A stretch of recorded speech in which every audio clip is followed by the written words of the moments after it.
कल आपने इसके पहले वाले लेक्चर में आपने ये पढ़ा कि विवर्तन क्या कहलाता है। विवर्तन का मतलब है प्रकाश का किनारों पर मुड़ना ही विवर्तन कहलाता है। और इसका एक आपने कल प्रयोग पढ़ा था। इस प्रयोग में ये समझा था कि जब रेखा चित्र की चौड़ाई उसकी तरंग दैर्घ्य की कोटि की होती है तो बीच में तीव्रता अधिकतम होती है, जिसे केंद्रीय उच्चिष्ट कहते हैं, और इसके दोनों ओर क्रमागत तीव्रता निम्निष्ठ होती, तीव्रता घटती चली जाती है। वो आपने इसका प्रयोग, साधारण प्रयोग समझा था। अब है नेक्स्ट टॉपिक है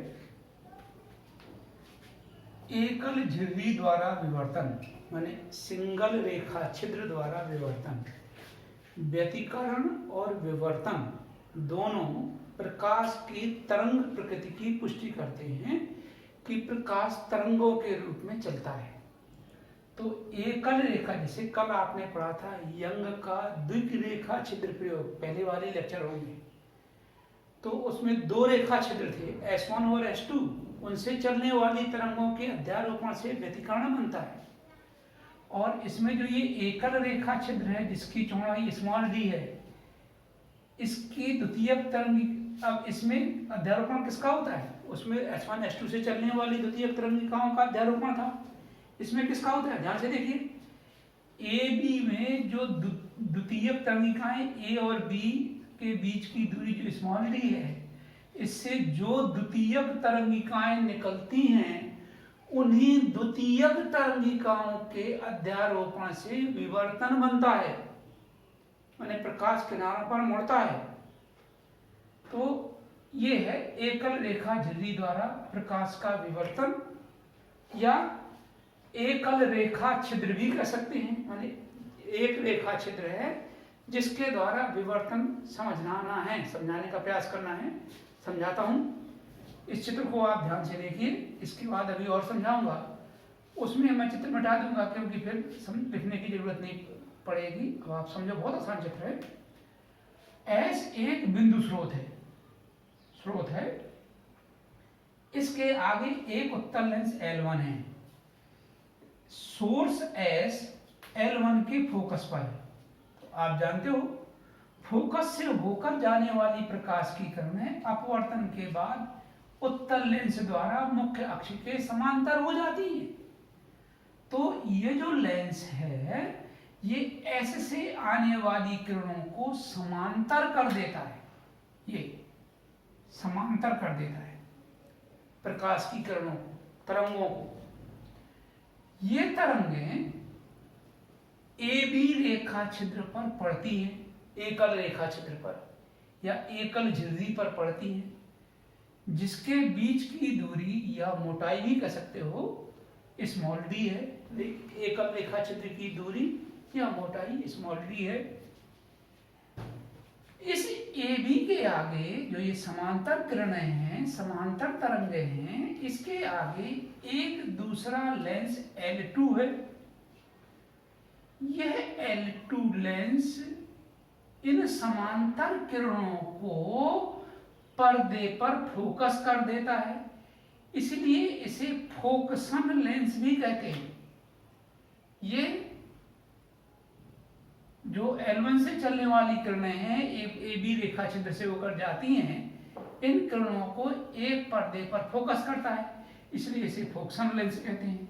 इसे समांतरकारी लेंस कहते हैं क्योंकि यह समांतर किरणों को, क्योंकि यह रेखा छिद्र से आने वाली किरणों को समांतर कर देता है, इसलिए इसे हम समांतरकारी लेंस भी कह सकते हैं। अब जरा और समझिए थोड़ा आगे। CO AB का रेखा छिद्र है। तो मैंने एक पर में पहले भी समझाई थी, जैसे ये AB है और ये CO है, ये CO है। तो A और B से जो तरंगें O पर पहुंचेंगी ये समान पथ तय करेंगी, माने AO की दूरी और BO की दूरी बराबर होगी। क्यों? एक प्रमेय है कि किसी रेखा के लंब समद्विभाजक पर स्थित अंत, यह लंब समद्विभाजक, जो रेखा को आधे आधे भागों में कर दे। लंब समद्विभाजक पर स्थित बिंदु अंत्य बिंदुओं से समान दूरी पर होते हैं। माने जो रेखा का लास्ट पॉइंट होता है उससे समान दूरी पर होती है। इसका मतलब ए ओ और बी ओ की दूरी बराबर होती है। तो ए और बी से जो तरंगें ओ पर पहुंचती हैं ये समान पथ तय करती हैं। माने ए ओ और बी ओ समान पथ तय करती हैं। तो ओ पर तीव्रता अधिकतम होती है। यहाँ पर इसे केंद्रीय उच्चिष्ट कहते हैं। ये देखो ये केंद्रीय उच्चिष्ट कहलाता है। इस चित्र को मैंने यहाँ बना दिया है और यहाँ इनका नामकरण कर दिया है। यहाँ पर तीव्रता अधिकतम होती है क्योंकि तरंगें समान कला में मिलती हैं, इसलिए यहाँ पर तीव्रता क्या होती है, अधिकतम होती है। इसे हम क्या कहते हैं, इसे हम क्या कहते हैं, केंद्रीय उच्चिष्ट कहते हैं। माना कि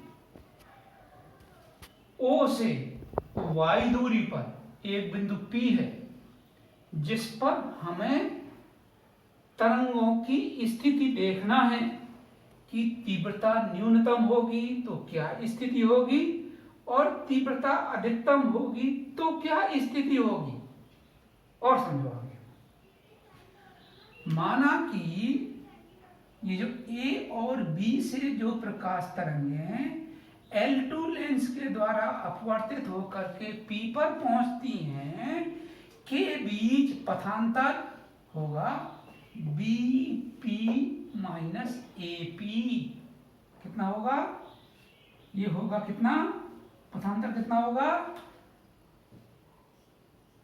BP माइनस AP ये होगा। एक और मैंने पहले टॉपिकों में भी समझाई, दोबारा समझाता हूं।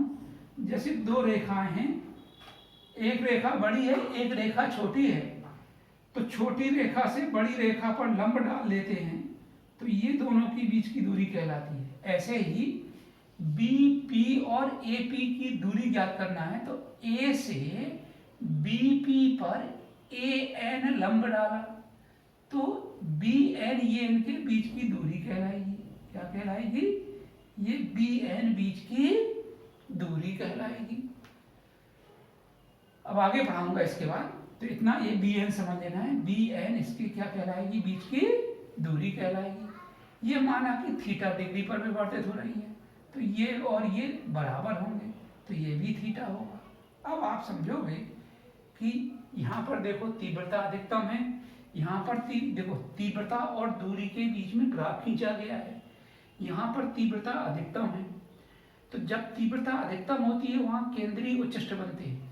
इसके बाद देखो फिर यहाँ तीव्रता न्यूनतम होगी, फिर यहाँ तीव्रता अधिक होगी पर अधिकतम नहीं होगी। अधिकतम तो यहाँ पर होती है, यहाँ पर कम होती है, इससे बहुत कम होती है, यहाँ पर कम होती है, यहाँ पर कम होती है, यहाँ पर कम होती है।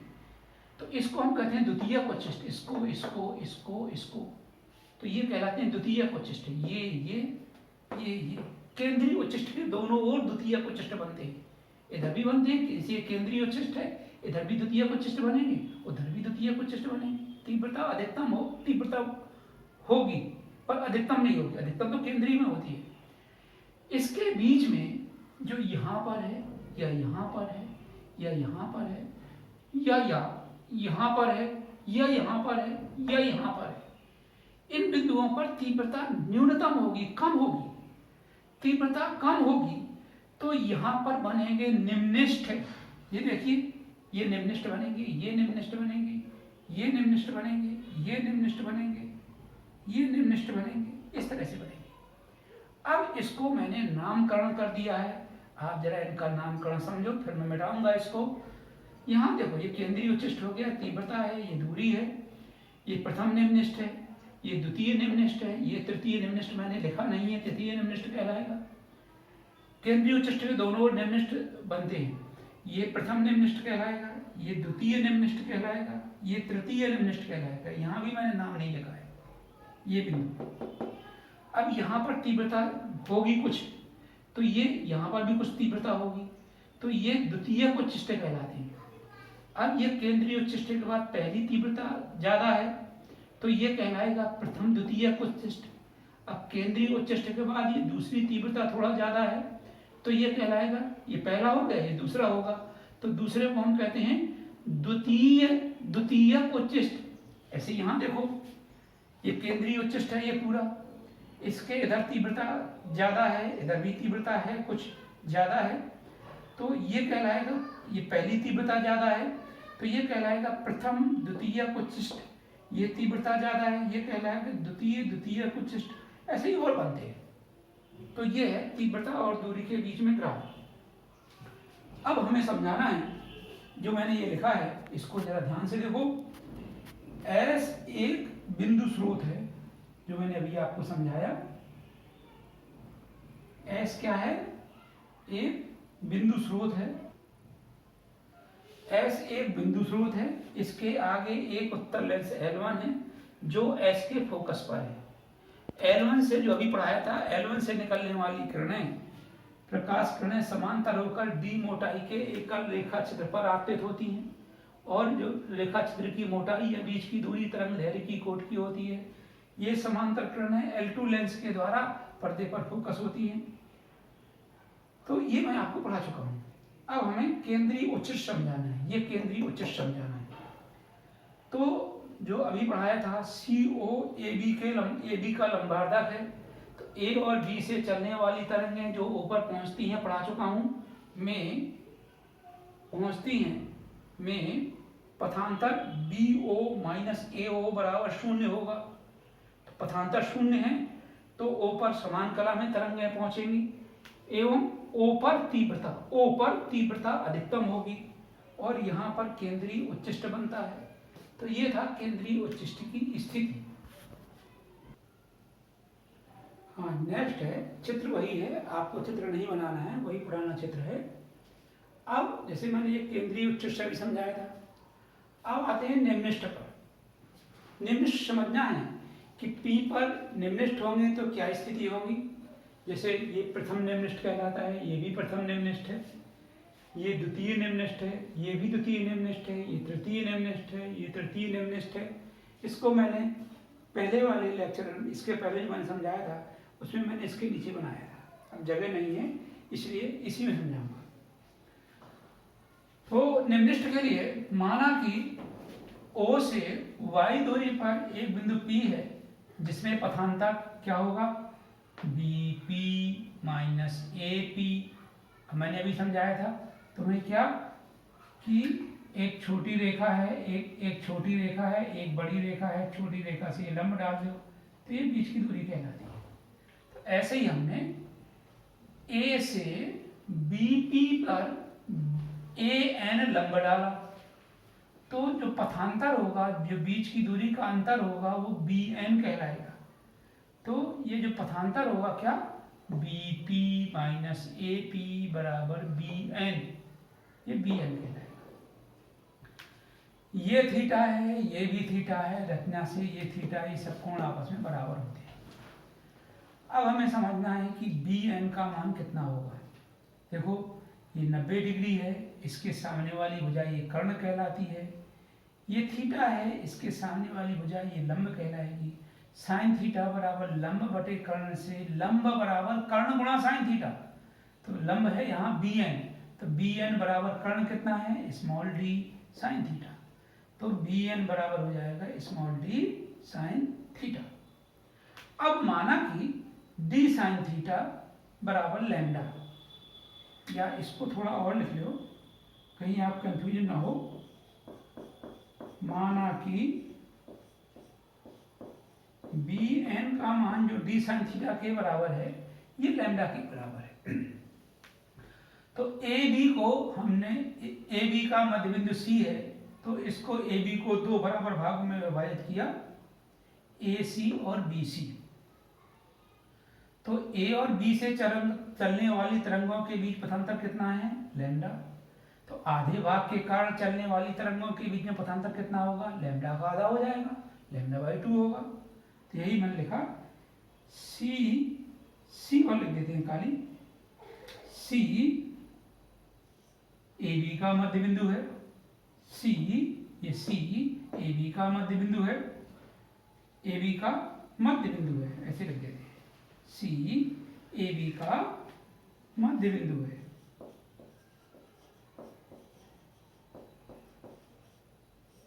मध्य बिंदु है। इसीलिए AC और BC से चलने वाली तरंगों के बीच पथांतर कितना होगा, λ/2। अब हमें समझाना है कलांतर कितना होगा यहाँ पर जब पथांतर λ/2 है। तो एक सूत्र अभी पढ़ाया था, कलांतर बराबर होता है 2π/λ गुणा पथांतर। ये बोर्ड परीक्षाओं में 1 नंबर में आया है रिलेशन लिखने के लिए पहले परीक्षाओं में। तो कलांतर बराबर 2π/λ गुणा पथांतर। तो कलांतर बराबर 2π/λ। पथांतर कितना हो गया, λ/2। 2 से 2 कट गया, लैम्डा से लैम्डा पाई हो गया। इसके पहले आपने पढ़ा है कि जब कलांतर पाई, 3π, 5π एंड सो ऑन होता है तो तीव्रता न्यूनतम होती है। तो P पर तीव्रता न्यूनतम होगी और ये पहली स्थिति है, तो यहाँ पर पहली बार तीव्रता न्यूनतम होगी। तो इसे हम अतः यह क्या कहलाएगा, प्रथम निम्नलिखित की स्थिति कहलाएगी। ये प्रथम निम्नलिखित की स्थिति है, ये भी प्रथम निम्नलिखित की स्थिति है। अन्य निम्नलिखितों के लिए d sin थीटा बराबर प्लस माइनस m लैम्डा, जहां m बराबर 0, 1, 2, 3 डॉट डॉट धन ऋण। तो यह प्रदर्शित करता है कि केंद्रीय उच्चिष्ट के दोनों ओर निम्नलिखित बनते हैं। जैसे ये केंद्रीय उच्चिष्ट है, इसके इधर निम्नलिखित होगा, इधर निम्नलिखित होगा, इधर निम्नलिखित होगा, इधर निम्नलिखित होगा, इधर निम्नलिखित होगा, इधर निम्नलिखित होगा। तो ये धन ऋण यह प्रदर्शित करता है कि केंद्रीय उच्चिष्ट के दोनों ओर निम्नलिखित बनते हैं। अब यहाँ पर जो m बराबर 0 है, ये केंद्रीय उच्चिष्ट को प्रदर्शित करता है और 1, 2, 3 पर क्रमागत निम्नलिखित बनेंगे। जैसे m बराबर 1 रखोगे तो ये प्रथम निम्नलिखित की स्थिति आएगी, m बराबर 2 रखोगे तो ये द्वितीय निम्नलिखित की स्थिति आएगी, m बराबर 3 रखोगे तो यह तृतीय निम्नलिखित की स्थिति आएगी। तो ये थी क्रमागत निम्न 1, 2, 3 पर क्रमागत निम्नलिखित बनते हैं। अब नेक्स्ट है द्वितीयक उच्चिष्ट बनेंगे तो कौन सी स्थिति होगी। जैसे मैंने द्वितीयक उच्चिष्ट ये कहलाया था, द्वितीयक उच्चिष्ट, ये द्वितीयक उच्चिष्ट कहलाता है, ये भी द्वितीयक उच्चिष्ट है, ये भी द्वितीयक उच्चिष्ट है, ये कहलाते हैं। तो इसके लिए माना पथांतर BP माइनस AB बराबर 3λ/2। तो AB को हमने 3 बराबर भागों में विभाजित किया। तो पहले 2 भागों के कारण पथांतर λ/2 मिलेगा, तो विनाशी व्यतिकरण होगा, तीव्रता न्यूनतम होगी और तीसरे भाग के कारण प्रकाश मिलेगा। तो यह प्रथम द्वितीयक उच्चिष्ट होगा। जैसे मैंने अभी समझाया था, केंद्रीय उच्चिष्ट पर तीव्रता न्यूनतम होती है, इसके बाद अन्य द्वितीयक उच्चिष्टों पर तीव्रता घटती जाती है। पहले द्वितीयक उच्चिष्ट पर तीव्रता केंद्रीय उच्चिष्ट से कम होगी, द्वितीयक उच्चिष्ट पर उससे और कम होगी, तृतीय द्वितीयक उच्चिष्ट पर और कम होगी। तो ये है प्रथम द्वितीयक उच्चिष्ट पर। यहाँ पर AB को, इस AB को 3 भागों में विभाजित करते हैं। तो पहले 2 भागों के कारण पथांतर λ/2 होगा, तो विनाशी व्यतिकरण बनेगा, तीव्रता न्यूनतम होगी और तीसरे भाग के कारण प्रकाश मिलेगा। इसका मतलब ये है केंद्रीय उच्चिष्ट का यहाँ पर 1/3 प्रकाश पहुंचेगा। तो 1/3 पहुंचेगा तो ये कहलाएगी प्रथम द्वितीयक उच्चिष्ट की स्थिति। यही प्रथम द्वितीयक उच्चिष्ट है। ऐसे ही ऊपर भी ये प्रथम द्वितीयक उच्चिष्ट है। अब फिर हमने माना BP माइनस AP ये 3λ/2 था, तो फिर 5λ/2 मानेंगे।